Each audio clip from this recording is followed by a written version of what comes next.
A young child, walking through a snowstorm with his injured sister, begs her to survive, promising to do whatever it takes to save her.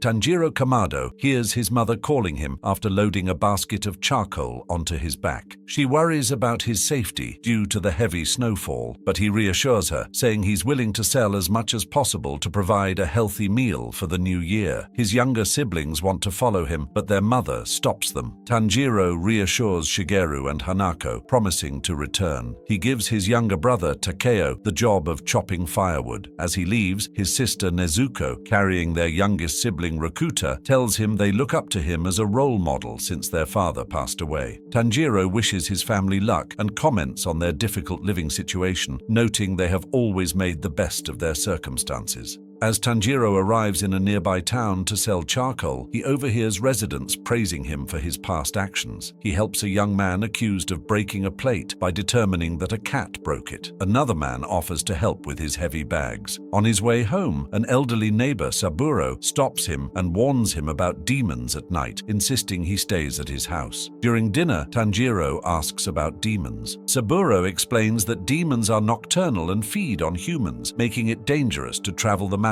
at night. He mentions that demon slayers protect them. Tanjiro feels sorry for Saburo, who lost his family to demons, and wants to meet him again with his siblings to offer comfort. He leaves Saburo's house at dawn and smells blood as he approaches home. He finds Nezuko in the front yard, bloodied and holding Rakuta. Inside, his mother and family are dead, with blood everywhere. Nezuko's body is still warm, so he carries her across the snow-covered mountain to the town for help. The cold air weakens him, making it hard to carry her through the snowstorm. Nezuko twitches, makes inhuman sounds, and pushes them off a cliff. Shielded by the deep snow, Tanjiro sees her standing straight but attacking him. He uses his hatchet handle to avoid getting bitten. Remembering Saburo's warning, he realizes she is now a demon but did not kill their family as he smelled another scent. Tanjiro struggles to keep Nezuko at bay as she grows bigger, begging her to stop. She starts crying and stops attacking after hearing his pleas. A young man with a sword leaps toward the siblings. Tanjiro pushes Nezuko away, and the swing creates a windstorm that reduces her to normal size. The blade narrowly misses Tanjiro's head. Seeing the kanji for destroy demons on the blade, Tanjiro tells the swordsman that the demon is his sister Nezuko. The swordsman grabs Nezuko, stating it's his duty to kill demons, and prepares to behead her. Tanjiro explains a different scent was present when his family was murdered, indicating another culprit. The swordsman says her change was due to her wounds contacting demon blood and doubts she doesn't eat humans, given her recent attack. He lifts his sword, insisting he will find a way to transform her back, despite being told the change is permanent. Tanjiro bows, pleading with the demon slayer not to take the last piece of his family. The demon slayer scolds him, saying begging will only get him killed. He criticizes Tanjiro's weakness and tells him demons might undo the transformation, but are unlikely to help. He blames Tanjiro for Nezuko's capture, saying he could have killed them both if he wanted. Despite his anger, the demon slayer silently hopes Tanjiro won't give up. He tells Tanjiro to channel his fury to act, as he can't heal his sister or avenge his family without strong resolve. Nezuko is stabbed in the shoulder, and Tanjiro retaliates by throwing a stone that's deflected. Tanjiro launches a frontal attack but is knocked unconscious by the demon slayer. He sees Tanjiro is unarmed and hears something spinning. The hatchet flies past the swordsman, narrowly missing. Impressed by Tanjiro's effort despite his lack of strength and skill,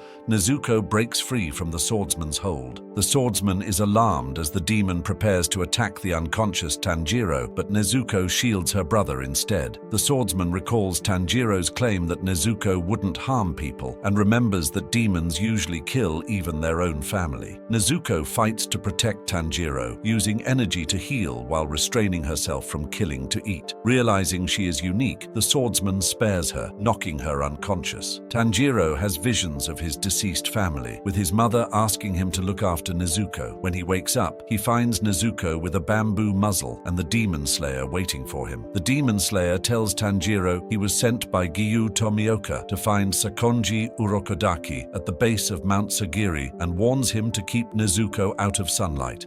After burying his family, Tanjiro takes Nezuko's hand and they leave home to travel to the mountain.